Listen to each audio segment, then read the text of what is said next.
Dad's Rolex was the only thing he left me. Not the house. Not the car. Just time. Frozen on a gold dial. Wrapped in leather worn soft from years on his wrist. It sat in my drawer for 6 months. Quiet. Untouched. A heartbeat trapped in metal. Then one morning it was gone. I tore the place apart. Checked drawers. Under the bed. Jewelry box. Empty. I confronted Mom. She didn't blink. "Oh, we sold it," she said, stirring sugar into her tea. "Your stepbrother needed capital for his startup. You understand." I didn't. She smiled like I was being dramatic. "Your father's gone, sweetheart. What use is that watch to you now? At least your new dad can benefit from it." My name is Georgia, and if you think you know how this ends, don't hold your breath. What happens when the only thing you're left with is the last thing anyone else understands? I drove to the pawn shop that afternoon. Didn't know what I expected. Maybe to buy it back. Maybe just to stare at it behind glass. But the owner met me at the door. Middle-aged. Nervous. "You're Georgia Brooks?" he asked. I nodded. He reached under the counter and held it out. The Rolex. Untouched. Then he leaned in and said something that turned my spine to ice. "Ma'am, you need to see what was hidden inside this watch." He placed it on a cloth. Unscrewed the back with trembling fingers. Inside wasn't machinery. Not anymore. There was a slip of paper. Folded tight. Yellowed. Fragile. He handed it to me. I unfolded it slowly. One handwritten line. "If they find this before she does, trust no one." It was signed, Dad. And suddenly, the only thing they didn't want me to have was the only thing that mattered. I sat in my car for hours, holding the note like it might burn through my skin. "If they find this before she does, trust no one." Who was they? And why the hell would my father hide a message inside a Rolex? He was a quiet man. Tidy. Precise. Never late. Never loud. The kind of man who'd call you from the driveway instead of honking. The kind of man who left exactly one thing behind with everything hidden inside it. I drove home, not to the house I grew up in, to a storage unit I'd been paying for on my own since he died. His files. Old journals. Some military-grade lockboxes he never let me touch. Until now. I opened the unit, dug through his belongings like a woman possessed, and finally found it a leather-bound planner wrapped in a grocery bag. Inside, codes. Symbols. Coordinates. And a note in his same sharp handwriting. "Only she will know the pattern." My chest tightened. I flipped through pages. Lines and numbers.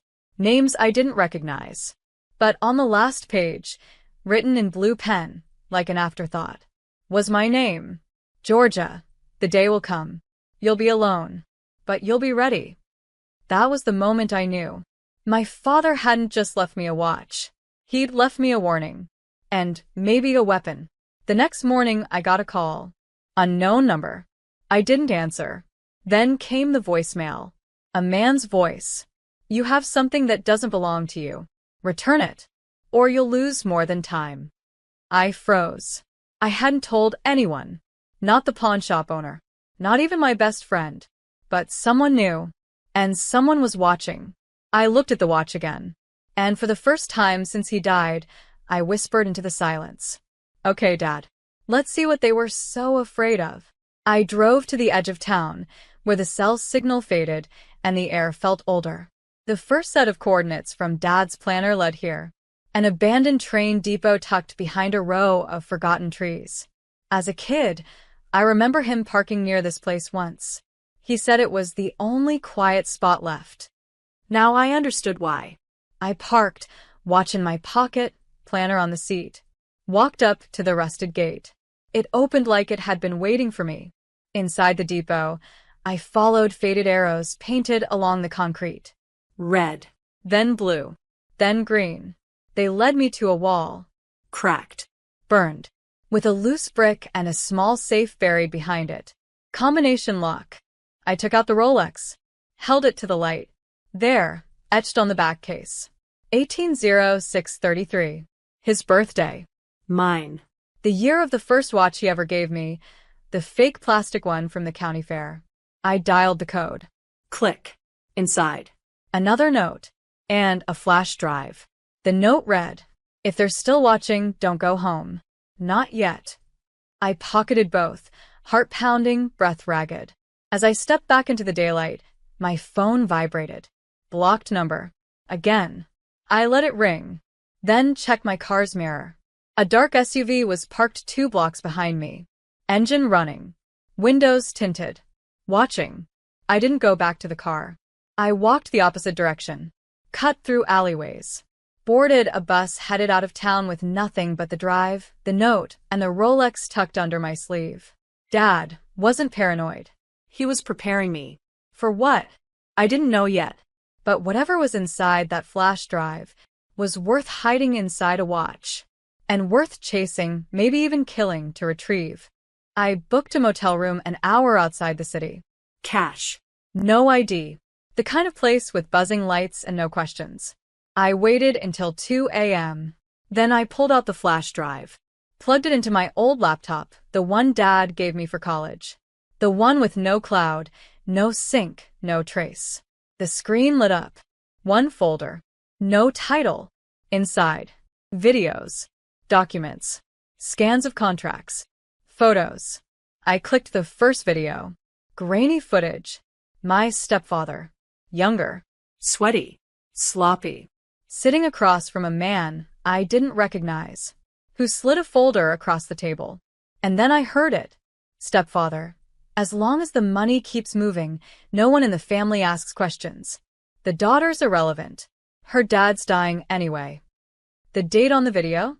For months before my father's death. My stomach flipped. This wasn't a startup. This was a cover. I opened another file. Life insurance policy. Dad's signature forged, transferring half the payout into a private account under my stepbrother's name. Another. Emails between my mom and the lawyer. Cold. Efficient.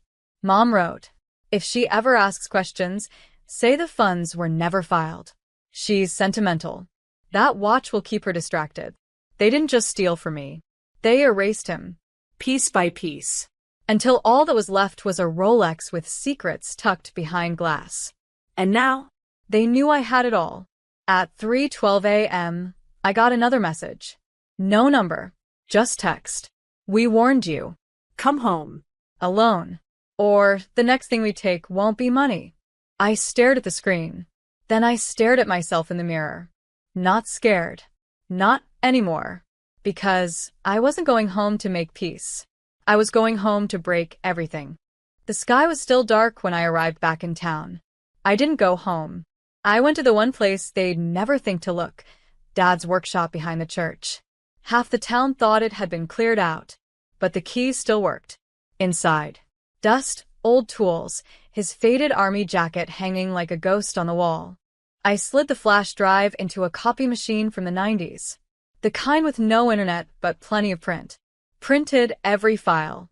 Every email. Every transaction. 100 pages of betrayal, black ink on white paper. Then I put them in a binder labeled Startup Pitch. Because why not twist the knife? I drove to the house. The one I used to call home. They were waiting, of course. Mom opened the door, bathrobe tight, mouth already tense. Behind her, my stepfather stood like a man who knew secrets only worked when no one else was looking. "Where's the drive?" she said. I held up the binder instead. "Read it together," I said. "Family project." I pushed past her. Sat at the kitchen table. The same one where they told me, "We just can't divide Dad's assets 3 ways. It's complicated." She opened the binder. I scanned. Face changed. By page 4, her hands started shaking. By page 11, she sat down. Didn't speak. Stepfather flipped faster, like he could read away the truth. He reached for my arm. "I don't know what you think you're doing." I stood. "I'm doing exactly what Dad trained me for." Mom looked up. "What does that mean?" "It means this isn't a negotiation." I dropped a small envelope on the table. Inside, copies of everything. Labeled and addressed to the IRS, a local journalist, Dad's former military contact. "If anything happens to me," I said, "they go out." "You wouldn't." my stepfather said, but his voice cracked. I already did, I replied. He opened his mouth again, but Mom stopped him. Her eyes never left mine. Georgia, she whispered. What do you want? I smiled. The time you stole. The silence that followed wasn't peace. It was fear, and I let it sit. I let it marinate. For once, I wasn't the one filling the space, begging for decency or closure. They were. By the end of the week, my stepbrother's startup website disappeared. The PayPal links vanished. Investors? Gone. Turns out, they don't like being associated with words like fraud and forgery, especially when screenshots start circulating in private business forums. The ones Dad used to moderate quietly under pseudonym. Meanwhile, the lawyer they hired to manage Dad's estate? He resigned. Cited ethical conflicts. I didn't even have to pick up the phone. The truth moved like water through cracked concrete. Then came the moment I'd been waiting for. Mom showed up at my door. No makeup. No ring. Just a folder in her hand and regret smeared across her face like mascara that didn't wash off. I want to fix this, she said. I let her stand on the porch. I didn't invite her in. Your father didn't tell me everything, she added. I was scared. I didn't think you'd understand. I folded my arms. Don't lie to me in my doorway. You knew. You just didn't care. She opened the folder. Inside, the deed to Dad's workshop. Signed over. To me. This is all I can give, she said. The rest it's broken. I didn't smile. Didn't soften. But I took the deed. Not because it made things right, but because it made something mine. As she walked away, she turned back one last time. You're really your father's daughter. No, I thought. I'm my own. But I let her keep the illusion. It was the kindest thing I had left to offer. I took the deed straight to the courthouse. Filed it myself. No attorney. No middleman. Just me, my signature, and a woman behind the desk who glanced at the paper and said, You fought for this, didn't you? I nodded. And, for once, I didn't feel tired. I felt real. Later that day, I returned to the workshop. Unlocked the rusted door with my name on it now. Ran my fingers along the table where Dad used to fix radios, watches, lives. And for the first time since his funeral, I cried. Not for what they did. Not for what they stole. But for the man who hid a whole legacy inside a watch. Because he knew no one else would protect it. I spent the next week clearing it out. Every bolt. Every blueprint. Every quiet message he left in the margins of notebooks. Buried in one of the drawers, I found an envelope I'd somehow missed. My name written in sharp black ink. Inside. If you're reading this, you passed the test. Don't let forgiveness keep you from boundaries. And don't let love become your leash. You're not here to carry broken people. You're here to build. Signed, Dad. I pressed it to my chest like a heartbeat. Because he wasn't paranoid. He was preparing me. The next day, I reopened the space. Not as a workshop, but a trust center. Free financial classes. Quiet support for women pushed out of inheritances. For daughters who are told, it's not really yours. And on the glass door, painted in soft gold script, Brooks and Time, for those they tried to leave behind. I didn't post about it. Didn't announce it. But within a week, the line wrapped around the block. Because sometimes healing isn't loud. Sometimes it's just honest. The first person to walk through the doors of Brooks and Time was a girl no older than 19. Trembling hands. Quiet eyes. She said her stepfather had sold off her grandmother's land and told her, nothing was ever in your name, anyway. I didn't ask for details. I just pulled out a chair, taught her how to file, how to fight back, how to stay standing. She left with a folder, a plan, and her chin held 1 inch higher than when she walked in. After that, more came. Women, men, people who had been quietly erased by bloodlines and bank accounts. The forgotten, the dismissed, the extras. I made space for every single one. Not as a hero, as proof that you can rise even when they strip you to the bone, that you can rebuild from ashes they never bothered to sweep. A month later, I visited Dad's grave, laid a watch down on the stone. Not the Rolex. A new one. Steel. Clean. Timeless. And a note beneath it. You were right. They tried. But I was ready. As I walked back to the car, my phone buzzed. An alert from a news site. Headline. Woman converts inheritance scandal into lifeline for dozens. Brooks and Time gains national attention. I didn't smile. I just exhaled.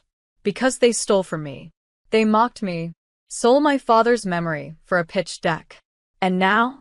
They watch me become untouchable. Not from revenge, but from truth. At home, I tucked Dad's planner away. Not out of sight. Just into a drawer with a lock. Some things don't need to be carried anymore. Some things already did their job. And the girl who was handed nothing but time? She used it. Every last second.